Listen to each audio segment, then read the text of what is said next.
Well, welcome everyone, and thanks for joining me for this academic webinar on teaching ANOVA and regression with JMP. I'm going to split our time into two parts, basically. First, we'll talk about how to conduct ANOVA and regression analyses in JMP. What are the commands? Where do you find other options? How do you get predicted values, residuals, explore diagnostic plots, and so on. Then in the second part, I'll point out some interactive demos built into the JMP software. I'll recommend some sample data sets, again, built into the software that are especially useful for illustrating important ANOVA and regression concepts. And I'll take you on a short tour of the many teaching resources available from our jmp.com/teach webpage. At the end, I'll also briefly point you to some information about how you can get JMP software. I'll show you where you can download a trial version. In fact, I'll spoiler alert that right now. If you go to jmp.com/try, you'll be able to download a 30-day trial of the software if you're not already using it. So for this first part, doing ANOVA and regression, talking about the mechanics and options, I'm going to use a sample data set called diamonds data. I'll click on it here. This diamonds data is available in the software. It's one of the data sets that ships with JMP software. So you can see the JMP menu bar along the top. If you were to open JMP and go to Help and to this sample data library, you would find all of the data sets that ship with JMP listed alphabetically, and so I'm using this diamondsdata.jmp. Now this data set ships for a specific, it's really an ideal example for a specific purpose, which is looking at a capability analysis. So there are some extra features embedded in this data set that I'm going to remove because I'd like to hide these as we're looking at output. So I'll show you really quickly what I'm doing, and then I'm going to jump into an edited version of this data set. But if I were to double click on these columns, I see information about the column, like here's the column name. I see that it's numeric data. I see that I'm modeling it as a continuous numeric data. And then I see these other column properties. So right now there's a design role property associated with this. This is extra embedded information in this data set that I don't want us to use today. So I'm deleting these design roles from these columns. In the price, so this is information about diamonds, and if you know anything about diamonds, and I know a little bit from Googling, is that the 4 C's are supposed to be what's important in a diamond: the carat weight, the color, the clarity, and the cut. So we're going to use this data set, and especially those 4 variables, to predict the price of the diamond. And so if I click on the price column, you can see there's some additional column properties associated with the price, the spec limits and response limits. These are all things that as you're using JMP data tables, these are really helpful pieces of information you can add. But again, in this case, I want to show you a simple example, so I'm deleting these. So all I'm doing is removing these in my new version. There are a couple of associated column properties that I'm keeping though. So I'm going to click in color and show you I'm getting rid of the design role, but I'm keeping the value ordering. The value ordering is very helpful. This is going to tell JMP what order to put the groups in any output in JMP. And so the way I have them ordered here, the color of a diamond, D is a better color, E is a little worse, F is a little worse, G is a little worse. So they're getting more yellow in color as I'm going from D and then getting higher in the alphabet. So I have them listed here from worst to best. So the value ordering is a characteristic that I want to keep. So I'm going to just close this data set and open my edited version here. So again, all I did was remove some of these extra features. I also added 2 new columns called Color 2 and Clarity 2. Color has a lot of colors involved, and so I reduced it to just 3 categories, and clarity also has a lot of different clarities, so I reduced it to just 3 groups. This is just going to make the output a little simpler to look at. So when I'm going to do ANOVA or regression or teach anything related to these, the first thing I want to do with any data is look at just a simple univariate distribution of each of the variables I'm interested in, just to get a sense of what's in the data. So if I go to Analyze and Distribution, I can put in my 4 C's, my carat weight, my color, my clarity, my cut, and my price.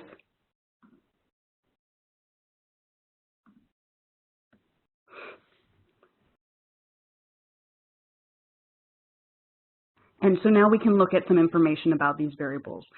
So carat weight, for example, I can see the distribution of carat weight is not exactly approximately normal. There's a little bit of a tail and sort of just some jumpiness here. I can see the color. If I click on a bar in JMP, so if I click on the D color, so this is the best color, the clearest diamonds, the least yellowed. I can see that data distributed in all my other plots as well. If I click on a bar in price, I can see that data distributed through the other variables as well.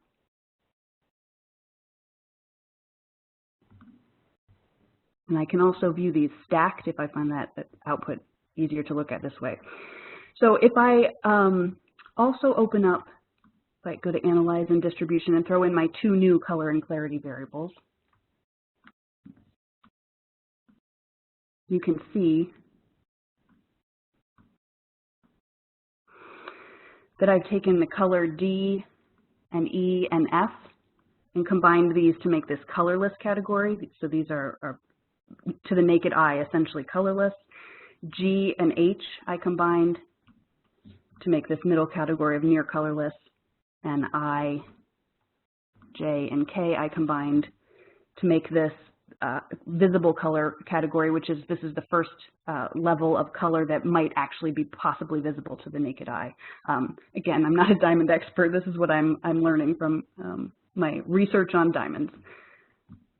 Okay, so we're going to use the 4 C's, and we're going to look at some ANOVA relationships. We're going to look at some regression relationships within this data to demonstrate what you do in JMP in order to get an ANOVA or regression and what features and options are available. Okay, and typically when I'm teaching ANOVA, I am springboarding into ANOVA, into the concept of ANOVA from the idea of a t-test or looking at 2 groups, comparing 2 groups. So I'm going to start by comparing 2 groups, and then we'll move into comparing 3 or more groups, which of course is ANOVA. So if my question is there a difference in price based on the source of the report?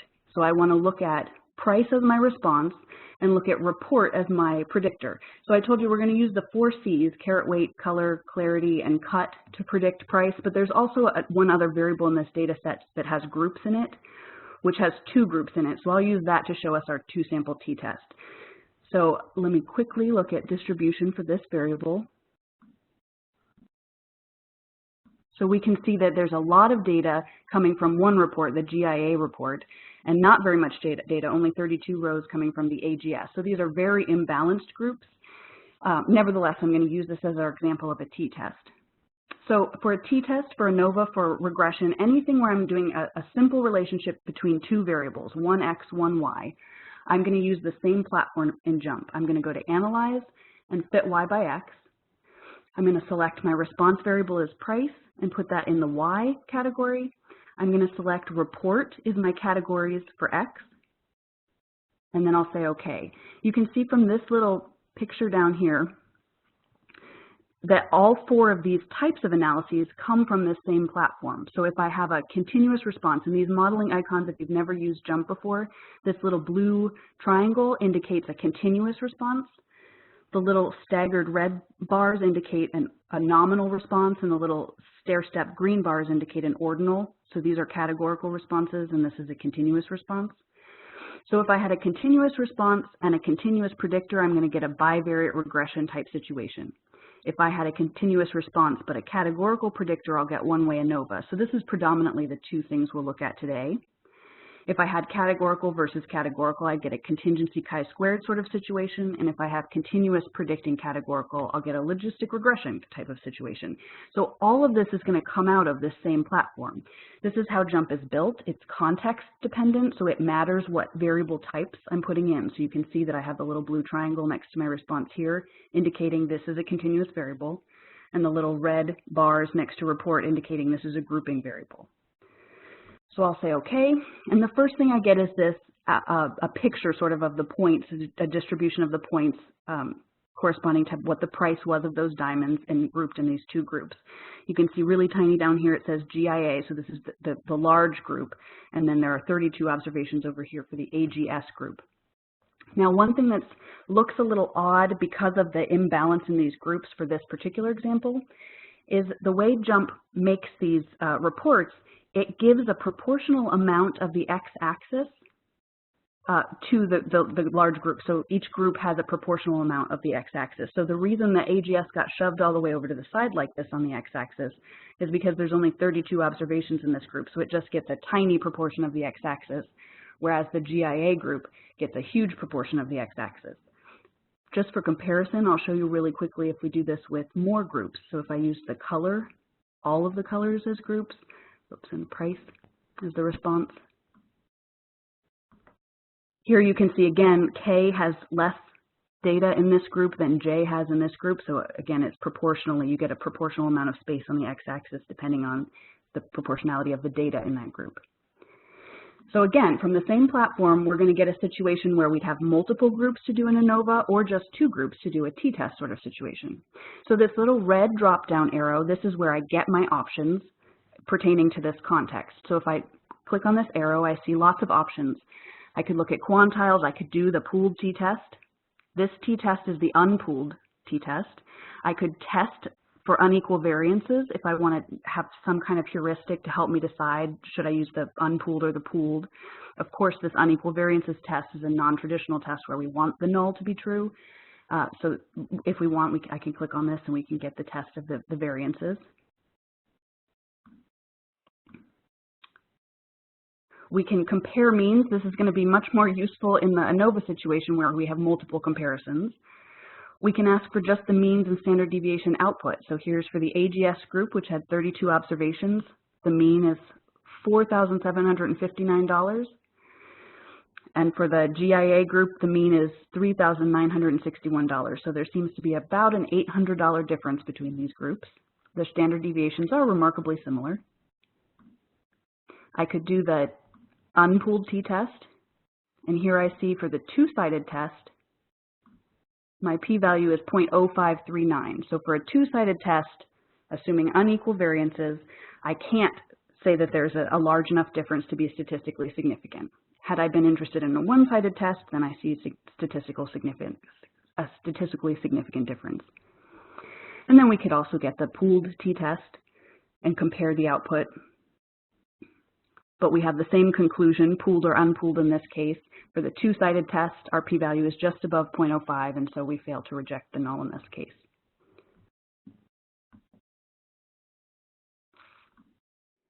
Okay, so let's also look at we looked at how to get the two-sample t-test. Let's look at how to get a rank-based non-parametric version of that. From the same place, from the red triangle, I can go to non-parametric and choose from any of these rank-based non-parametric tests. So if, for example, I wanted to test are the medians of the two groups equal, I can ask for this median test. And I get a two-sample normal approximation p-value and a chi-squared approximation p-value. Either way, again, my conclusion is there's not enough evidence to reject my null, and I'm stuck not knowing if there's really a difference in the price between the AGS group and the GIA group. So maybe at this point, I'm curious how, if I'd had a larger sample size in that AGS group, how that might have impacted.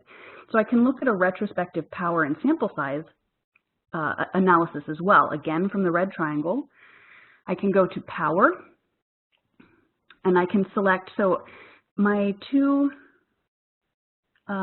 standard deviations were 2,200 and something, 2,400 and something. So I'm going to make my own sort of almost pooled version of this and just call this 2,300. I'm going to say 2,300 is a pretty good guess of the true standard deviation of these data from either group. The delta, the size of the effect in my sample was about 800. It was about $800 difference between the two groups. But maybe I want to detect a difference as small as 200 and as large as 1,000. And I'll do this by increments of $200. And maybe I want to look at, okay, the small group was 32, had 32 observations in it. So let's look at how the power changes as I change my group size from about 25 to maybe about 350. And I'll change that by increments of 25. So I'm looking at the impact on, I'm looking at the power of being able to detect a difference from 200 up to 1,000 with sample sizes for that small group from 25 to 350. And I'm going to solve for power, so I click that. I say done. So I can kind of explore here. I see if I were detecting a difference of 200 with a sample size of 25, I only have a 7% chance of detecting that difference. So very tiny power. If I want to see this more easily, I can click this little red triangle that shows up at the bottom and ask for the power plot. So this is showing me if I want to detect a difference of 200, even at a sample size of 350, I still have very low power, about a little more than 20%. Whereas if I want to detect a difference of 400 between my two samples, I'm getting higher and higher and higher. I have pretty reasonable power by 350 as my sample size. Or for 1,000 or for 800 or even 600, I'm getting all the way to really high power by the time I'm at about samples of 200 or 250. So you can get that retrospective power analysis directly from this menu as well. And then I also want to show you how to get a permutation test and how to bootstrap. These features that I'm going to show you are available in the JMP Pro edition and in the JMP Student edition, but they aren't available everywhere in the standard JMP edition. So I'm going to show these to you because they're really awesome, and just be aware that some of these features are only available in JMP Pro. So here, if I go to the t-test that came from the one-way ANOVA output, so this was from the red triangle, the means ANOVA pooled t. I'm going to use this output, and we're going to do a randomization test on this difference. So I'm going to use essentially swapping the labels to find a distribution to compare this difference of negative 797 in, instead of using the standard t-test. So to do that, I'm going to have to repeat this analysis, but with a swapped out version. So what I would do to get a randomization test is I would first make a column that reshuffles the labels for report. So to do this, I can go back to the data set. I can right click on my column report. I can ask for a new formula column, and then I want to create it randomly, and I want to sample without replacement. So this is just reshuffling, or just shuffling the labels from that report category. So right now, row 7 comes from report GIA, but when I shuffle without replacement, it has a chance of coming from GIA and a small chance of coming from AGS instead. So the labels are getting shuffled here. So I'll sample without replacement. And so now I have a new shuffled column. Sorry, I'm clicking up here so that I can stop selecting these. So now if I just repeat exactly the analysis I did before, so I go back to Analyze, Fit Y by X, I choose Price as my response, and I choose the original report as my factor, my grouping factor.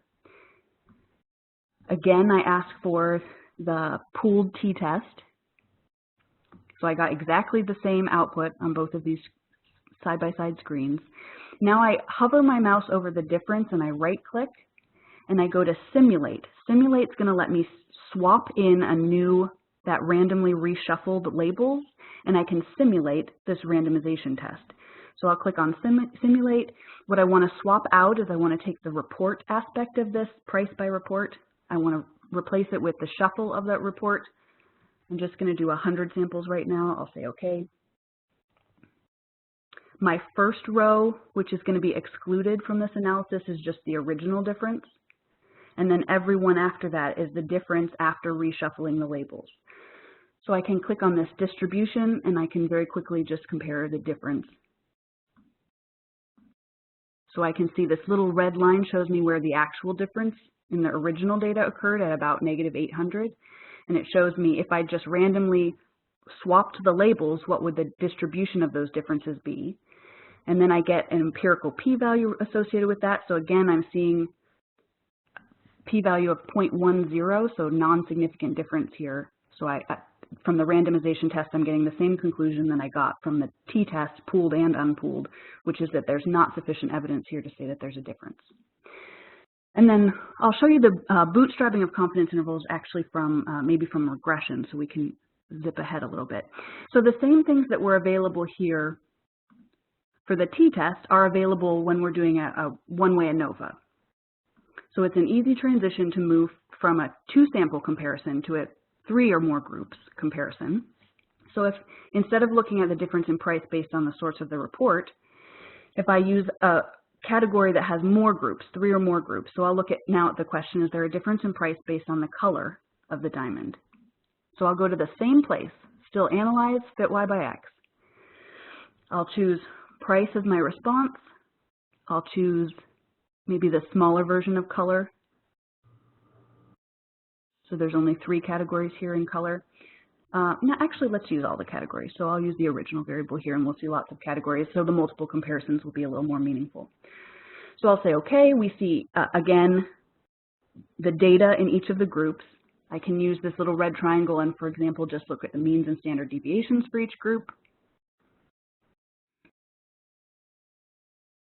I can click on means ANOVA to get the ANOVA. Now, I also get these things called means diamonds. I'm going to zoom in a second, but I'll tell you, anytime you see something in JMP, and if you don't understand what it is, if you click on this question mark and hover the question mark over where what your question is about, it will open the JMP help associated with that. So that's a way to find some information. So the means diamonds information is in this one-way platform options. So if you wanted to read more about what the means diamonds mean, you can just put that question mark on top of it. But I'll zoom in a little bit on these guys. So what these diamonds are doing, the middle line is marking where the mean for that group is. The points on the ends of the diamond are indicating the confidence interval for that mean. And then if I maybe zoom in a little bit closer, you can see these other little hash marks. If the sample sizes of all the groups were the same, these little extra lines across would be indicating essentially not a confidence interval, but sort of a confidence interval that pertains to comparing groups. So if these two little lines, the region marked by those two lines, overlapped with another group, so for example, G and H, that distance between those two lines overlaps, so that would indicate that they are not statistically significantly different. This is only true, you can only use this as a test when you have equal sample sizes within the groups. Okay, so let's look at the ANOVA output. Here we see the p-value. It turns this yellowy color to alert us to the fact that this is significant at the 0.05 level or even the 0.01 or 0.001 level here. And if we want to now follow up the ANOVA and find where the differences are, we would do multiple comparisons. So if I click in here and go to compare means, we have the option of just doing a student's t-test on each pair. And as I hover there, you can see that note that says this is all possible individual comparisons, no adjustment for multiple tests. Or I can do the Tukey's on a significant difference. That's going to protect the overall error rate, so there is some multiple comparison testing here. Or I can use Sue's multiple comparison with the best test or Dunnett's comparison with a control. So there are three options for multiple comparisons where there is an adjustment. So if I ask the Tukey on a significant difference, first I get this circles, these all pairs output here. And how I interpret this is if I click on a circle, like I clicked on the top circle, along the bottom, you'll see that several of these letters turned red, but one of them turned bold and red. So that's indicating this circle corresponds to this bold I group. So this is the color I. And you can also tell that because where the mean of this circle is should fall where the mean in the means diamond for that group is. So I was the color that had the highest price on average. So I've clicked on that circle. Every other circle that turns red is not significantly different. So every circle that turned red along with this one is not significantly different from the one I clicked on. But the circles that turned gray are significantly different than the red one that I have bolded. So that means that I is not statistically significantly different from K, J, H, and G, but it is statistically significantly different from F, E, and D. So this is one way to read this output, is to click on the circles. And so here, right now, I have F, that circle, selected. So F is not statistically significantly different from D and K, but it is statistically significantly different from E, G, H, I, and J. Another way to get that same output is from, so here I have the critical value from that the Tukey-Kramer on a significant difference test. So at an alpha of 0.05, this is my critical value. So one other way of looking at these differences is from this threshold matrix, and it tells me here positive values show pairs of means that are significantly different. So I just scan this matrix for positive values. So here are some positive values. So this is telling me that H is significantly different from F, D, and E, but not from the other letters. So this is another way I can get the same information on where the differences are. Yet another way is the connecting letters report. Again, it tells you at the bottom how to read this. Letters not connected by the same, levels not connected by the same letter are significantly different. So J and K are not statistically significantly different from each other because they both have the letter A. But J is different from F, D, and E because J has only an A and F, D, and E do not have an A. So that's the third way we can interpret the information on which pairs are significantly different. And the last way, and probably the easiest one to read, is the ordered differences report, which ranks them by the largest difference to the smallest difference, and then shows us the p-values at the side. So we can see here I and E are significantly different, G and E, I and D, H and E, G and D, etc. So there are 4 different ways to interpret the means comparisons here in the ANOVA. And then we still have the same other pieces available to us. We still have a retrospective power analysis. We can test whether that we have unequal variances. We can do non-parametrics. So here we could do, again, a median test or a Kruskal-Wallis test. We could also do analysis of means method. We can look at a normal quantile plot for these groups. So I'll move this a little bit smaller so we can expand this one. So here we can see for each of the groups a normal quantile plot. And again, anytime you see something in a table output format, that's when you're able to right-click on it and do things with this simulate function or this bootstrap function. So if I wanted to bootstrap confidence intervals for these means, I could do that here by just clicking on bootstrap, saying how many bootstrap samples I want, and I can get a bootstrap confidence interval for each of these means. So the simulating for looking at a permutation test or bootstrapping to get bootstrap confidence intervals is available anywhere that you see a table style output, and it's available in the JMP Student Edition and in the JMP Pro. Okay, so we've talked about comparing 2 groups, we talked about comparing 3 or more groups.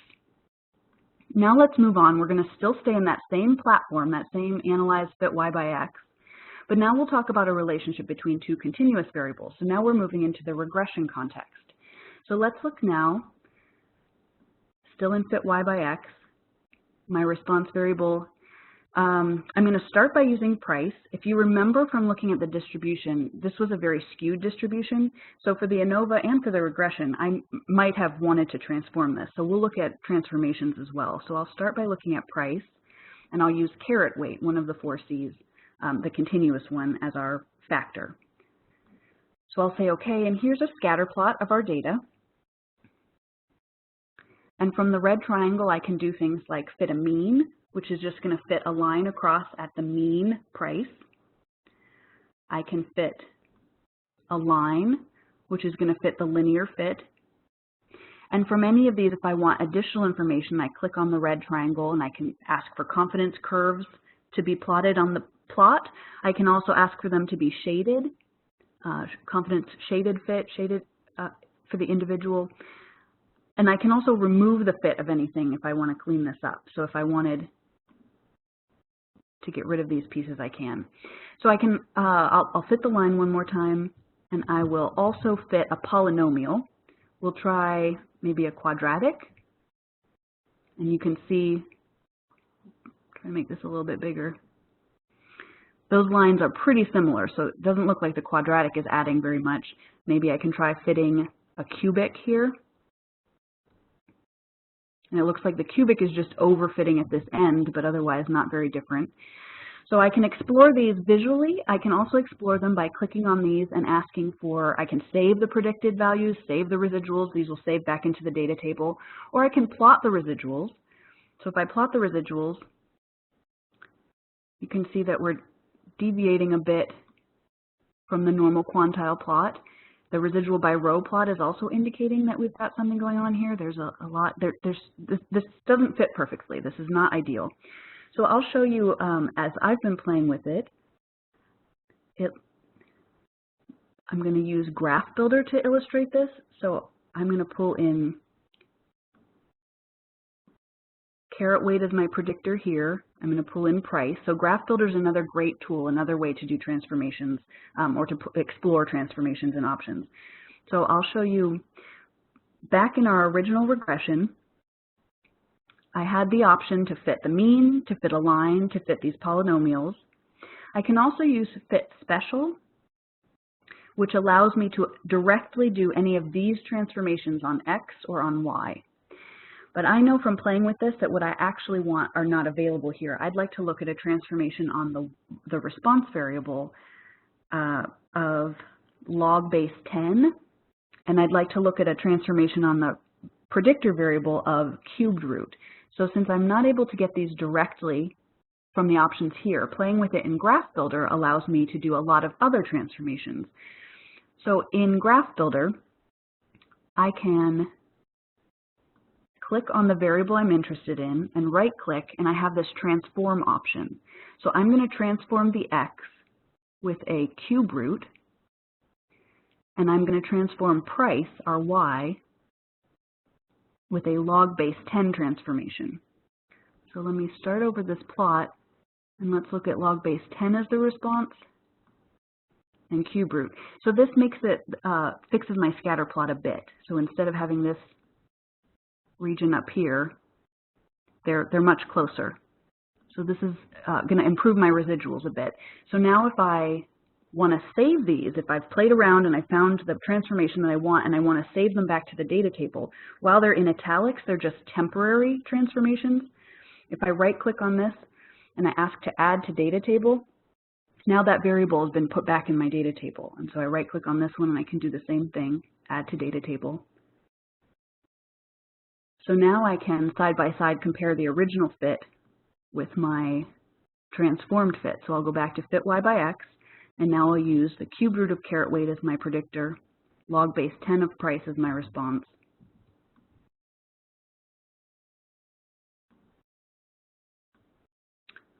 I'll ask to fit a line,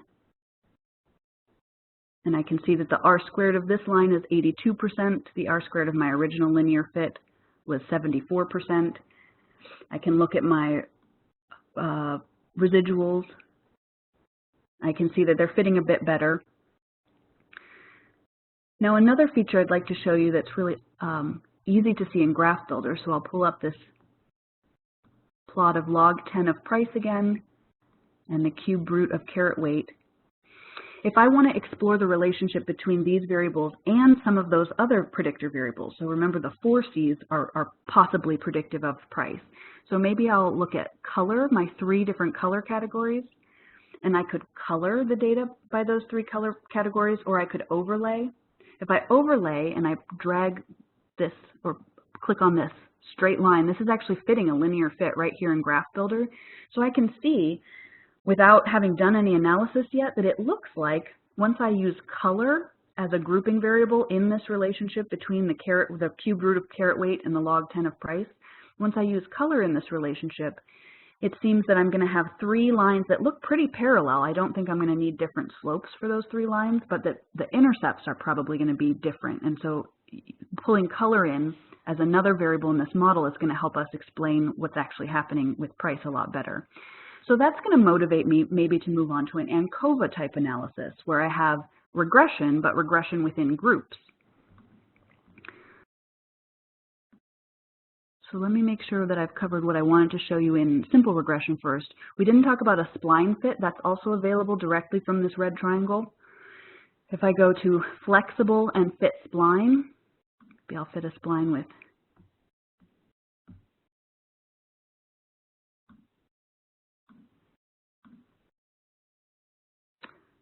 and I'm going to remove the polynomial fits just to clean this up a little bit. So right now my spline is this purplish color and my linear fit was the blue line. If I make the spline lambda a little bit smaller, the spline is going to start overfitting the data. So you can see it bending down and overfitting the data.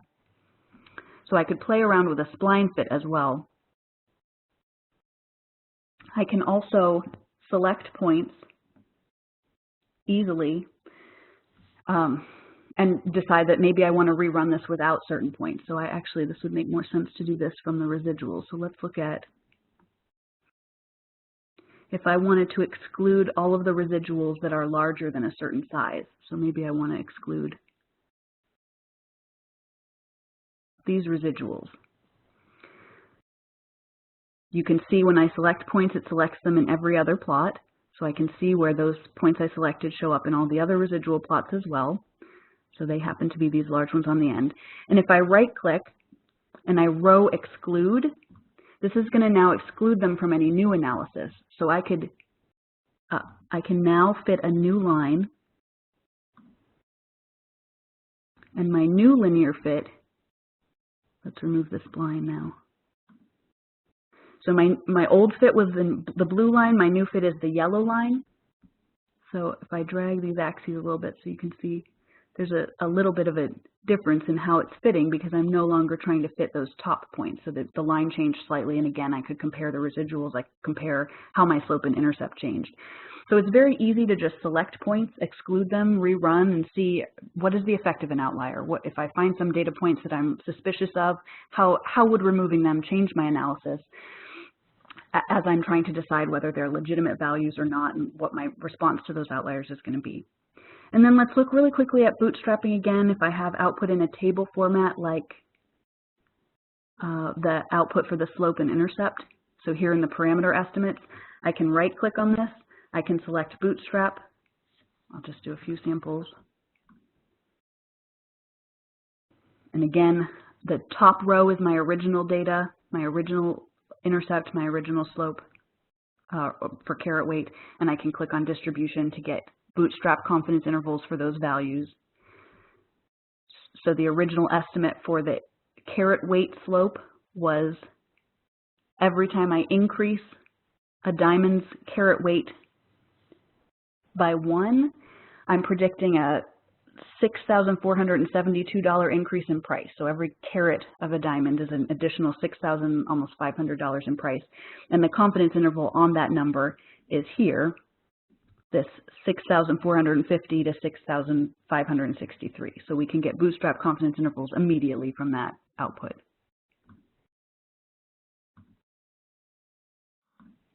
Okay, so now let's look at comparing linear relationships in the presence of groups. We already saw that caret weight on price does seem to be different for the different colors. So now as soon as I'm moving out of the realm of 1x, 1y, this is when I need to move out of fit y by x. So fit y by x was for 1x, 1y. So ANOVA, regression, chi-squared analysis, logistic regression, they all live there. T-test, they all live in fit y by x. But as soon as I have multiple predictor variables or multiple response variables, I need to move down here into fit model. Fit model will now grow with me into these larger models. So fit model, the dialog box looks like this. I can drag, let's still use my log 10 of price in as the response. And then this is where I put my x variables. So now I want to use the cubed root of caret weight, and I want to use the 3 category color as well. So I'm going to have 3 categories here and then 1 continuous variable. If I just click add and put these 2 as my model effects, right now I'm making an ANOVA where I have an intercept separate for each of the 3 levels for color, and I have 1 slope. But if I wanted to allow different slopes, then I actually need the interaction effect between these as well. One way I can get that term into the model is clicking on one of the variables here, clicking on the other variable here, and putting cross. So that'll get me the interaction. Another way, I'll just delete all of these, is if I selected my 2 variables here, and I go to macros and full factorial, that puts in both main effects and the interaction. And then I'm going to use standard least squares. I'm still doing a typical regression type situation. I'm not using any of the more advanced methods, although there are other things available. Some of these methods are only available in the Pro version. The emphasis is just telling me what kind of output do you want me to show you, so I can choose the minimal report, for example. I'll click run. Again, I get a scatter plot. Now I see the 3 lines of fit. And I can see the effects, that the largest effect was the caret weight. the next largest effect was on the color groups, and then the interaction. But I can see that the interaction is non-significant. So I actually might want to take this and click on the effect and then click remove, because if it's non-significant, maybe I don't want to waste my power on estimating those things. So if I remove that effect, now I'm back to just having an intercept for each of the three groups and an effect of the one single slope from caret weight. Now you can see in the parameter estimates, I have an overall intercept, an intercept for the colorless group, and an intercept for the near colorless group. These parameter estimates, again, I can use the question mark and click on this, and this will take me to what the parameter estimates are about, and I can read a little more detail about these parameter estimates. These are not the traditional indicator value, indicator parameterization estimates. If I wanted those, I can go to the red triangle, and I can ask for indicator parameterization estimates. This will match a lot of older textbooks, the way that the parameterization is done with the indicator parameterization. So what JMP is doing is centering everything first, and so these values are compared to the average instead of just using the indicator values. So if I looked for indicator parameterization, you'll see the difference. Here the intercept was 1.25. Here it's 1.1559, and so the values change slightly. And if you want more information on that, again, you can use the little question mark and click on parameter estimates, and it'll take you to where in our documentation we're describing how JMP does the parameter estimates. Other things you can get, other things you can get from the red triangle here, you can look at the row diagnostics, the plot of the actuals by predicted, effect leverage, residuals by predicted, residual by row, studentized residuals, Press, Sturban-Watson. You can save the prediction formula, predictive values, residuals, confidence intervals for the mean, for a new predictive value. You can get the studentized residuals, the hats, the Cook's D, any of these things, and then use Graph Builder to explore them farther. You can also look at the profiler. The profiler is incredibly valuable, a great tool to explore what's actually happening in a linear model. So here the profiler is showing us a predicted value for the log 10 price and a confidence interval for that mean value. And the crosshairs are saying, right now I'm talking about the colorless group. If I move this down to near colorless, now my predicted value is taking into account if it were the near colorless group. Now my predicted value is if it were the visible color group. And again, I can move my crosshairs to a different cubed root of caret weight. I could put in the value of 1 here. And so I can see when the cubed root of caret weight is 1 and I'm in the visible color group, I predict a log 10 price of 3.54 with a confidence interval from 3.53 to 3.54. So the prediction interval allows you to explore how prediction changes at various points in your X variables.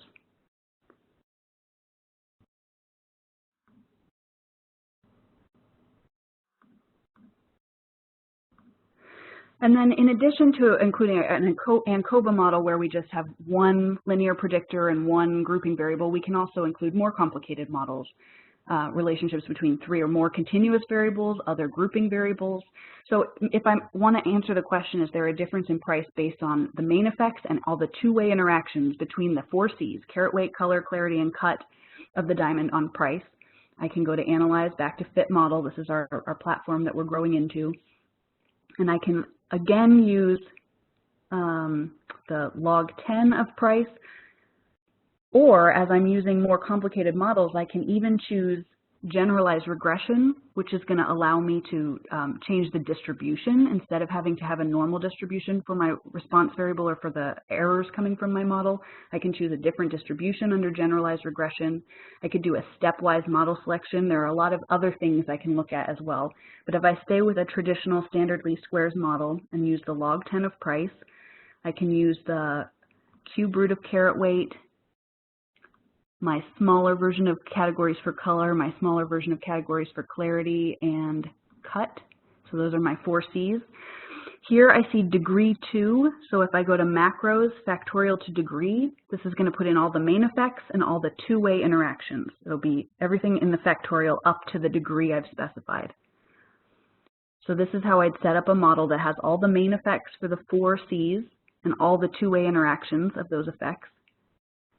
I can click Run, and again I can see sort of which is the most influential on the price, what is next most influential on price, etc.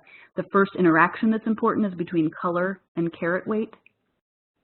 Again, if there are things that aren't important, I can remove them from the model. I can see a list of the parameter estimates. I can right-click on that, and I can bootstrap confidence intervals for those. I can look at the profiler to see the meaning of the model. So again, I can move from category to category and see how my prediction changes. I can slide on a continuous variable, or I can enter a value in the continuous variable.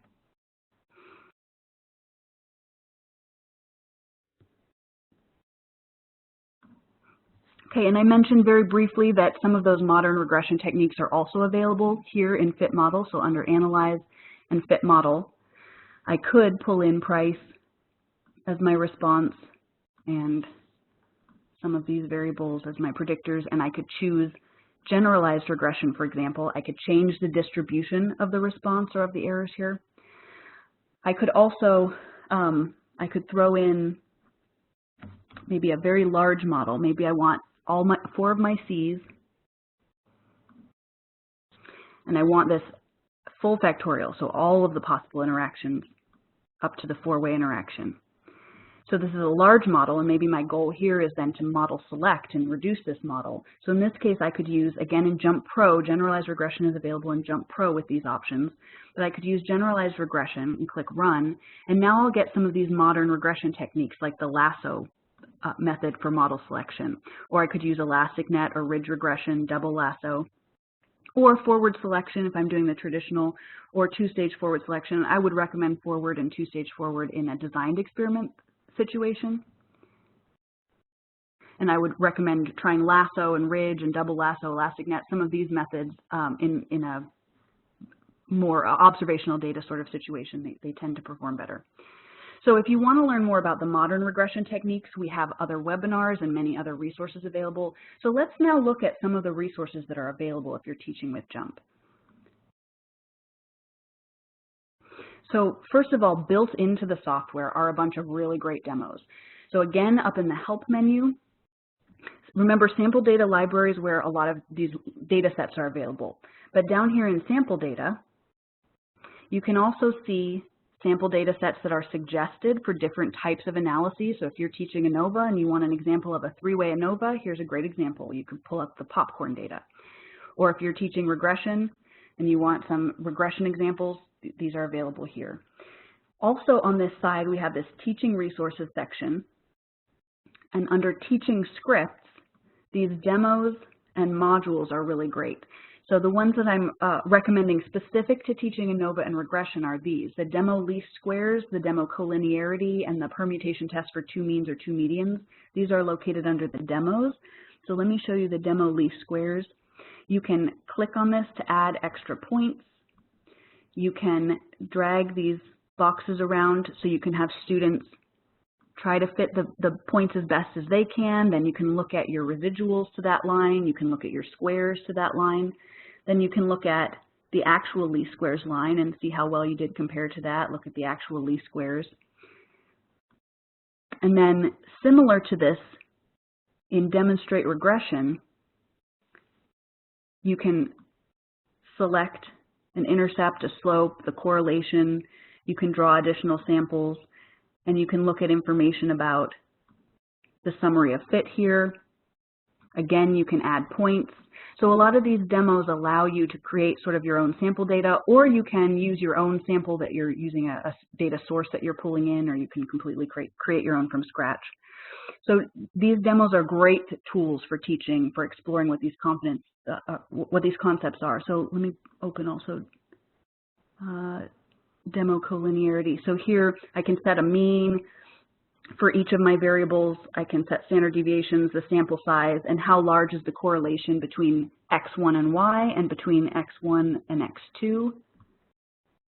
I can add more data points. I can change what those correlations were. I can take a new sample instead. So here I see the impact on the VIFs.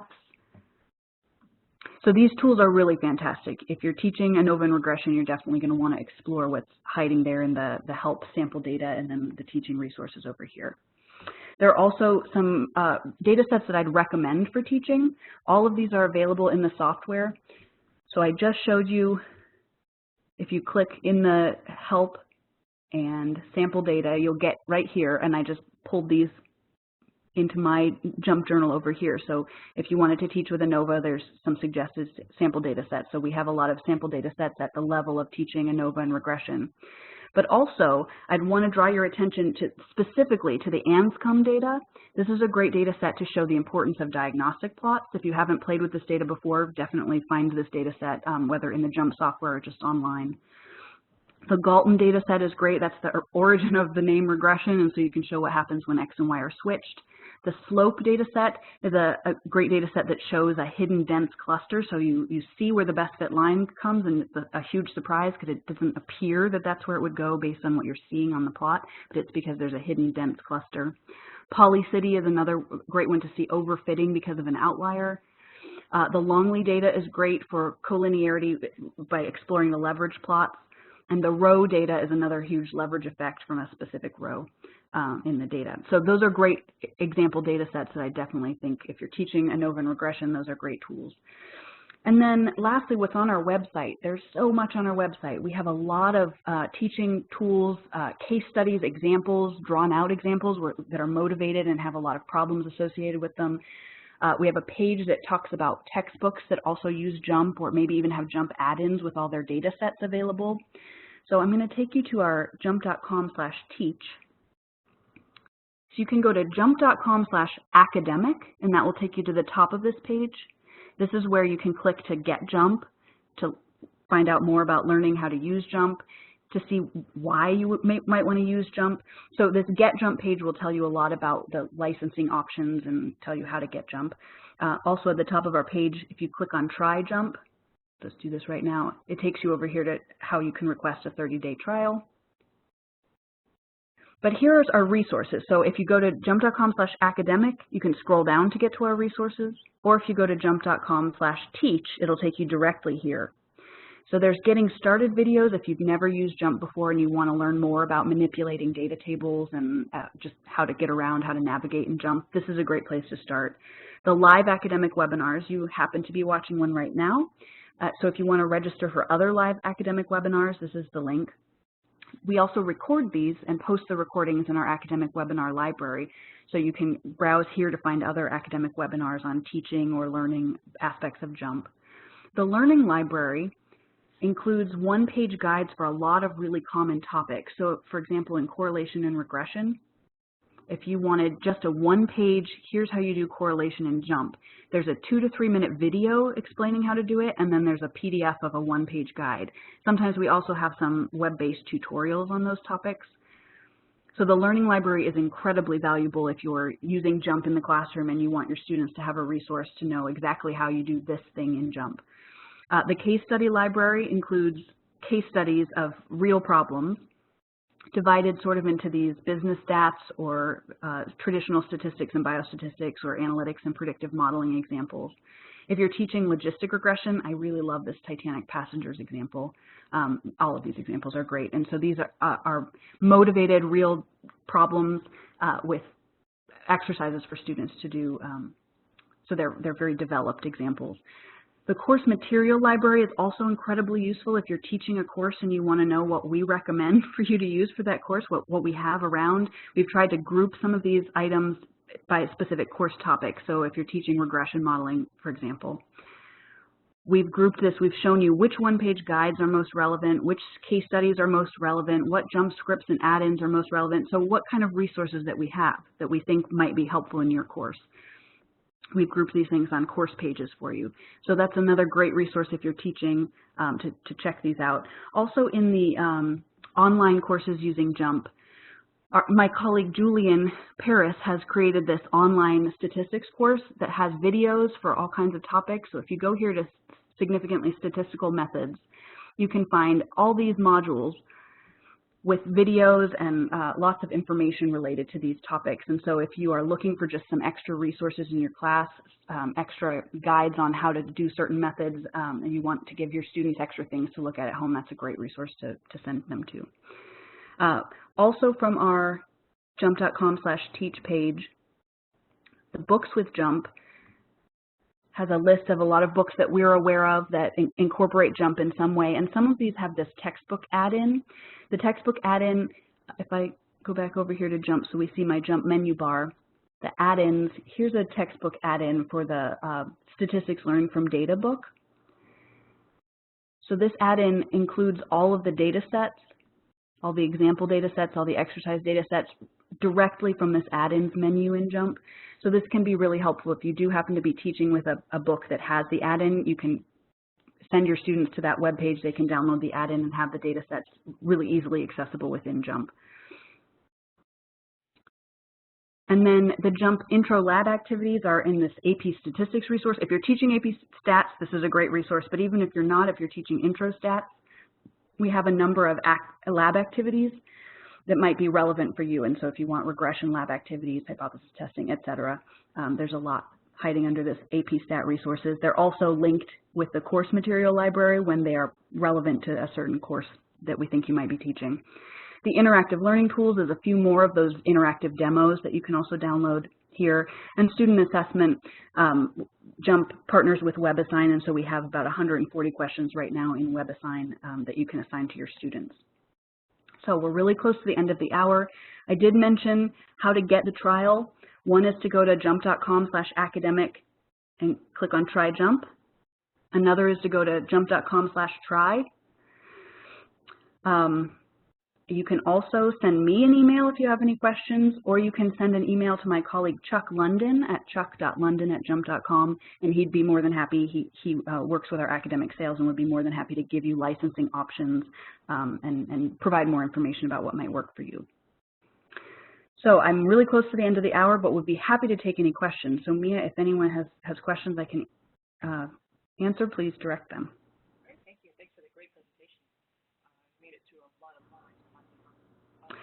Questions coming in during the webinar, and many things were addressed, but I'll bring up some of the more substantial questions. Can you point to where you do ANOVA? I can't hear you very well, Mia. Sorry, my mic was on my head. Okay, thank you. Can you tell us how to do ANOVA very quickly? Well, there are a couple of ways that I think ANOVA is commonly done. I come from more a life science background, and so I tend to skip over the actual ANOVA type of analysis and go directly into fit model. If you use this mixed model personality, you can add in random effects and repeated structures.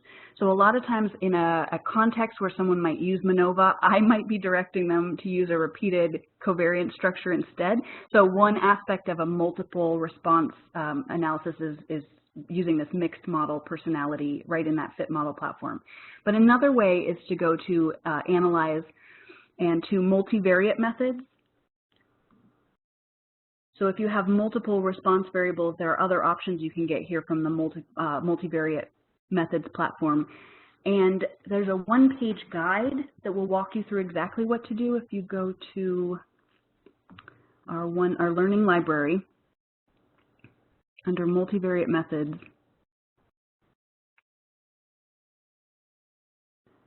we have two versions of the repeated measures analysis, one that's ANOVA and one that's the mixed model concept. And so you can also click here to watch a video, click on our one-page guide to get more information about how to do specifically a ANOVA analysis. Great, thank you. So again, we'll have a question and answer period for a few minutes. If you have any questions, please post them in the Q&A panel.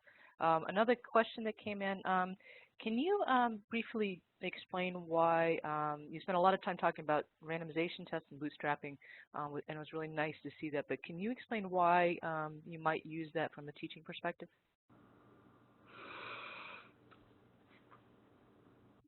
So when I was teaching ANOVA and regression, I wasn't teaching from the randomization perspective, and I've gotten much more interested in that in the last year. It does seem like it's becoming very popular to look at non-parametric options, but not just traditional non-parametric options, but to develop the reasoning behind why a statistical test works, even when your response isn't normally distributed or your errors aren't normally distributed. So there are now a lot of introductory statistics textbooks that are starting to take this perspective of looking at randomization testing as the way to construct tests instead of the traditional methods. Right. Mia, do you want to add anything to that? I know this is an area that you have done a lot in. Sure. Well, I think that it helps to motivate the idea of a confidence interval and also a p-value, so what happens in repeated sampling. So I think it's a compelling way of talking about inference and introducing the concepts of inference. So a question about JSL. So there was a question about saving your work and customizing your work. Can you briefly describe how you can save your results using JSL? I'm going to try to answer that question, and Mia, feel free to add to it. And if you were the person who asked this question, feel free to continue to follow up with me. Anyone is welcome to send me an email at ruth.hummel@jump.com if you have follow-up questions, or if you're still on the call, feel free to send more in the chat. If Maybe you're doing just saving script to data table, I think, is the nature of the question. Okay, thanks. That's helpful. So if I go to fit Y by X and I fit the price by color, and I get an ANOVA out of this. If I want to save just one piece of this, I can use this fat plus sign, the selection tool, and click on some part of this. And I can copy and paste this way. I can drag it into things. I can copy and paste. I can also use this little red triangle and save script. If I save the script to data table, I get to name it something. I'll just say okay with that name. And that saves this script to the data table. If I now save my data table, I can click this button to immediately repeat what I've already done. So that's one way to use script to repeat something. I'm not actually needing to write the script or edit the script. If you are comfortable learning JSL, the JMP scripting language, you also can edit script, but this is a way to just save for repeatability exactly sort of the keystrokes you used into the data table, and then you just click this play button to repeat it. Right. And can you show us how to edit it, just by right-clicking on the script? Yeah, so if I right-click over here and I can click edit here and look at what the script is. So this is what JSL looks like. One way is the command to do this, one way ANOVA. My Y variable was price, my X variable was color. I'm asking for the means and the means diamonds in that. So it's saying all the things that I've asked for here. Right. So this, it's a really nice language. It's very powerful. It gives you the ability to repeat your work, share your results with others, create custom output, custom graphs, apply what you've done to other data sets. So it gives you repeatability and also flexibility in terms of what you're doing for analysis and graphics. So thank you, Ruth. There was a question about the transformations. Just quickly, can you selected a cube root transformation, a caret weight, and a log 10 of price. There was a question of how you came to the conclusion that a cube root was appropriate there. Well, certainly interpretation back is going to be really tricky. So I think this was an example I have used in the past when teaching, and it can be fun for sparking dialogue, exactly like the question this person is asking. Sometimes you want to pick something simpler because the interpretation will be much easier. You won't have to back transform, for example, the results. In this case, I chose this because of playing with a number of transformations, and I felt like this made my residual plot the nicest. But there would be a lot of reasons to choose something else. Great. Thank you. There was a question about is the scripting language the same as SAS language or SAS code? No, the scripting language is not the same scripting language, but because JMP and SAS are the same company, there are a lot of ways that JMP and SAS are integrated very closely together. There's also a lot of ways that R and MATLAB are integrated with an extensibility with JMP, but because SAS and JMP are the same company, there are more ways that SAS is connected. So you can see when I go to File, I can actually look at some SAS options. I can create a new SAS program. I can get a server connection here. Just one really important piece of information if you're trying to use JMP and SAS together, you have to have both products separately. JMP doesn't come with SAS, so you need to have a server connection to send SAS code to if you want to be writing some things in SAS through JMP. So a lot of ways that I use SAS and JMP together, I look at my data in JMP, I make visualizations in JMP, I do transformations in JMP, and then I might send out a specific SAS code that I've used a million times before and I just want to keep repeating that same thing. I'll send that piece out to SAS and then recollect it back in JMP. So SAS code and JMP code are not, JSL are not the same thing, but there are ways you can use them together. Great, thank you. And one last question. There are a couple of questions about how to get JMP and with reference to the student edition versus JMP Pro. So let me click, well, let me just take you right back to our academic page. So here at Get JMP, you're going to see a lot of information about what the license options are. The academic suite, which is for an entire campus to have JMP and JMP Pro. We have a product called Genomics and a product called Clinical as well, but those are not going to be relevant unless you're specifically doing clinical trials or genomics research. So you're pretty much deciding between JMP, JMP Pro, and JMP Student Edition. Those are the three options that are really relevant to this sort of topic that we're on right now. So you'll see options here and a little bit of information about the JMP Student Edition as well. If you click on Visit the JMP Student Edition page, you'll see more information about the JMP Student Edition. And if you have questions about this as you're browsing our webpage and learning about these products, if you have any other questions, feel free to send an email to Chuck London, chuck.london@jmp.com, or to me, ruth.hummel@jmp.com, and we'd be more than happy to answer your questions. Great, thank you. Okay, so one final question. Can you show us in the for JSL the integration with R? Can you show us just under help in the